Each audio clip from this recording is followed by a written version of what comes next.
everyone. This is the SmartCash SmartTalk Radio, and this is Chris Zaffoid Karabats with Mark with the Outreach Hive, and this is episode 2 of our brand new podcast. In this episode, we're going to talk about the upcoming Bitcoin Confidential airdrop and later launch, and we're going to cover what was in the announcement as well as cover some of the common questions we've gotten since we have announced this. So I'm going to let Mark here kick it off because he's the one who wrote the announcement, and we'll go from there. Go ahead, Mark.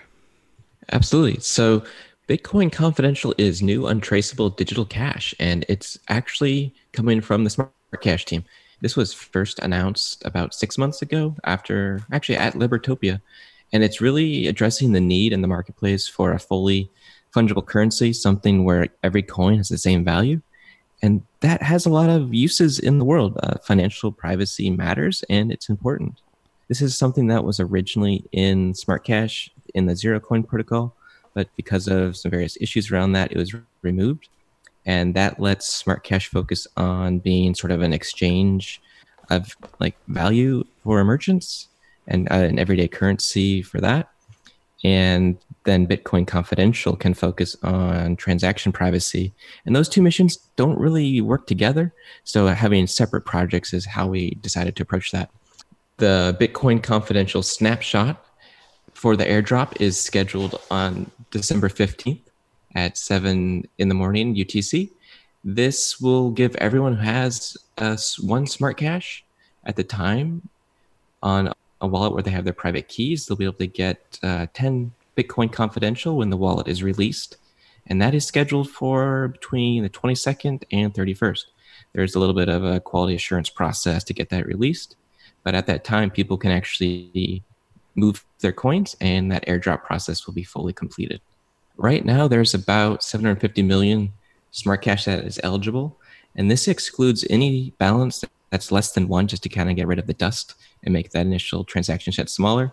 And it also excludes all of the SmartCash treasuries, so things like the Project Treasury and Hive funds. That means the total airdrop will be about 7.5 billion Bitcoin Confidential. And then this is a proof of stake coin, so there's going to be a little bit of inflation after that. To help with security, and those new coins emitted will bring the total supply somewhere around 8 billion, but we'll find out when the wallet is released what the final specs come to be, and also based on the snapshot. So what people need to do now is to really make sure that they have access to a SmartCash wallet with their own private keys. So that means no exchanges, no tip bots, and make sure you remember your password.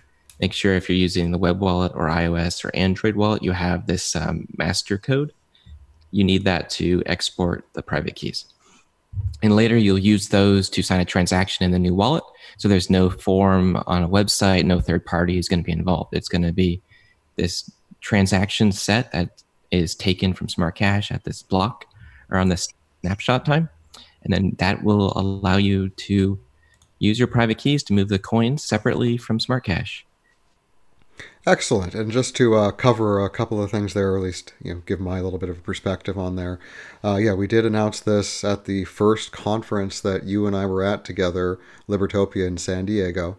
And this was when we decided to not work to add new privacy features to SmartCash, just because at the time there were a lot of news stories about countries banning privacy coins and issues with privacy coins.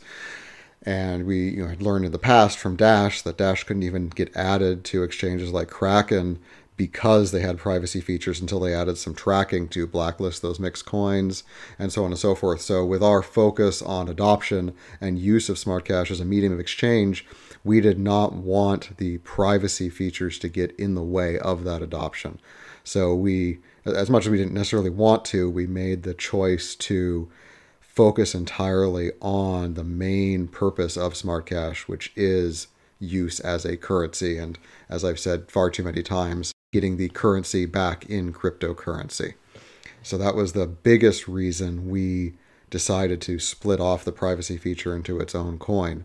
That also lets us work really hard at not conflating the two, where we can focus on fast, cheap, and easy transactions with SmartCash without worrying about the overhead that the privacy features adds to that mission. And then with the privacy coin, we can keep it private and make it private from the start, which would have been impossible with SmartCash at the time, and make it so we don't have to compromise any of the privacy features for a point of sale system or anything like that. We can just let it be a private way to move value between individuals. So that was kind of the twofold approach we were going for there, and we're really excited that we are, hopefully, if QA approves, getting it out in the Q4 of 2018. Yeah, 2018. Yeah. Yeah. And that was the original goal. And I think that's a good point you make about, merchants have to interact with the fiat system on a daily basis. And SmartCash, to do that effectively, needs to work hand in hand with those different regulators and those different systems. And a privacy feature can actually hold that back. And I've heard people ask, like, so why is it separate? And,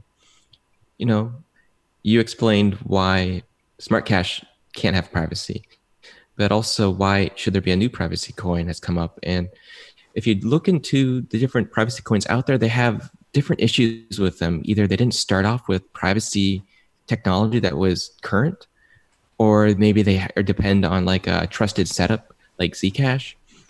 And that means there could really be a backdoor to create new coins later. They had a ceremony about it, but I don't trust a ceremony like that. And that's not actual proof that the coins are gone. So Bitcoin Confidential does not rely on a trusted setup.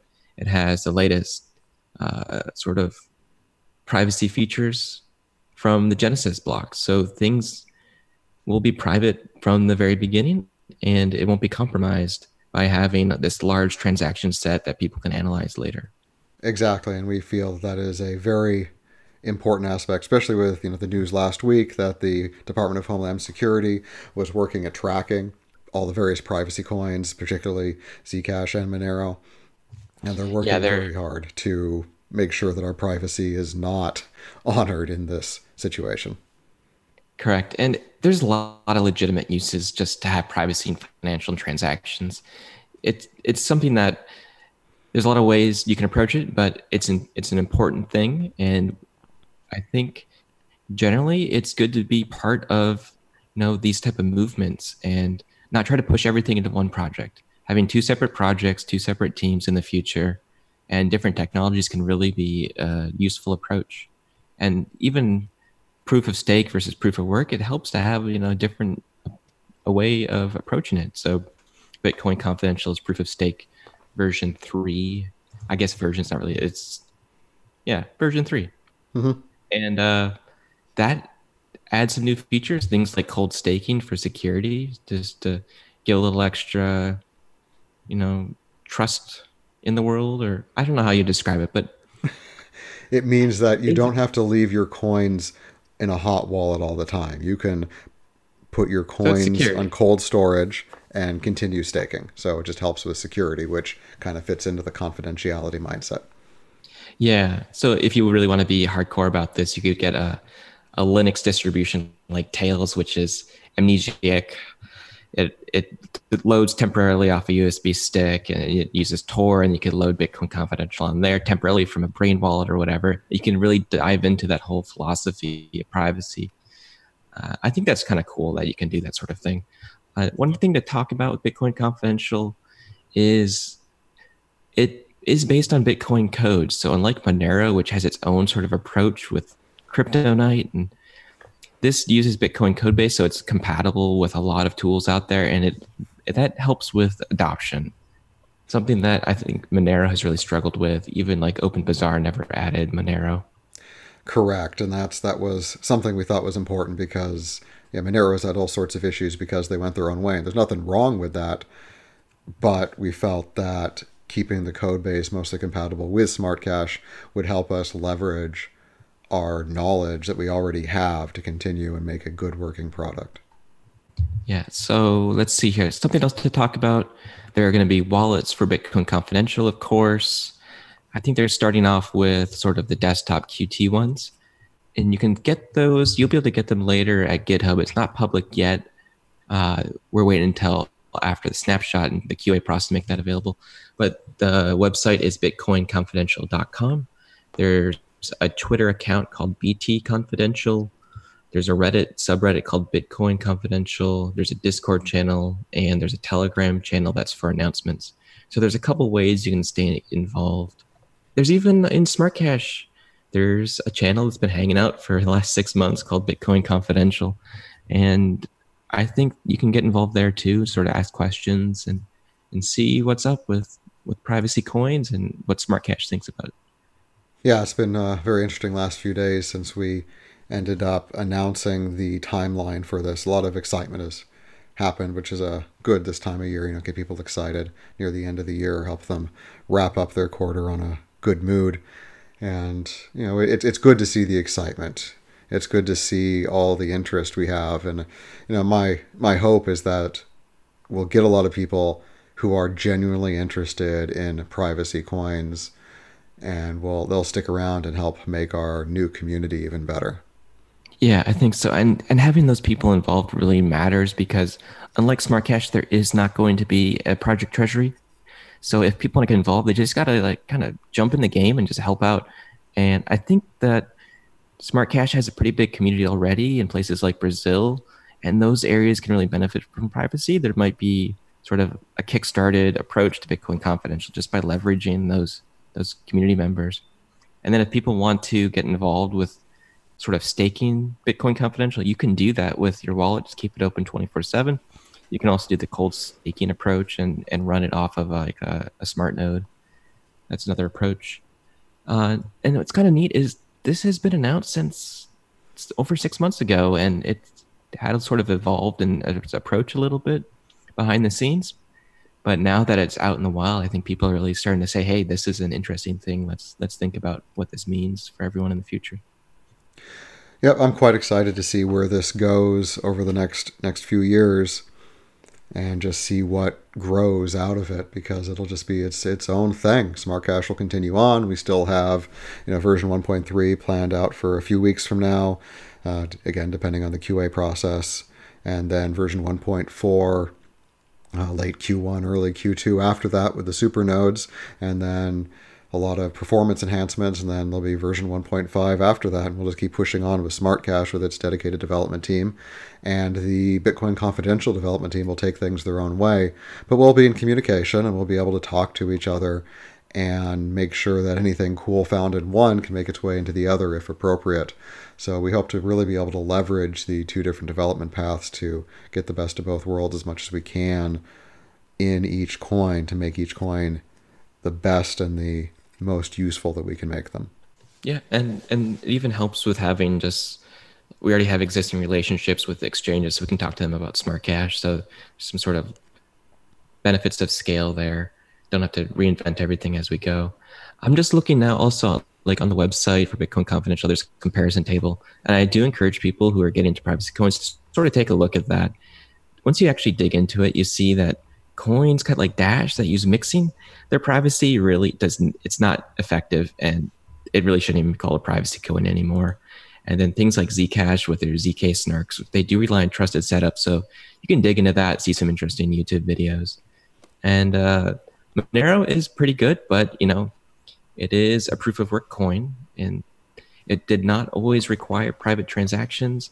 And the governments now are trying to put a lot of money towards sort of cracking that and sort of demixing it. So it's worth sort of comparing it and seeing why a new privacy coin does matter and why Bitcoin Confidential does have a good value proposition. Yeah, and we don't want to disparage, particularly Monero, really any other privacy coins. I mean, their ideals were certainly not wrong in what they were trying to do. It's just as time goes on, time will show what works and what doesn't, and we're trying to take the best of what has works in the past and make it better in our own special way. And that's why Bitcoin Confidential is a thing. Yeah, and the brand name does respect Bitcoin as the original, and it has that in the name. And there's a comparison to those other coins who really innovated. Ring CD is pretty complicated math, and the Monero team really pushed that forward. So I think that really matters. Then even proof of stake is a complicated new approach. And, once Monero got started, takes a lot to really convert that out of proof of work to something different. So I think as technology improves over time, it's okay to add in new features and start new projects around them. Yeah, and I guess, if you look at things that way, if, either proof of work or proof of stake completely goes belly up at some point in the future because of something we don't know yet, well, all the SmartCash holders will have a little bit of both. So they're pretty well leveraged protection one way or the other, right? Yeah, hedge that risk. Why not? I mean, you're not burning to get you have SmartCash, one SmartCash, you'll have 10 Bitcoin confidential as long as it's in a wallet. So it's not like a coin burn or anything like that. Yeah.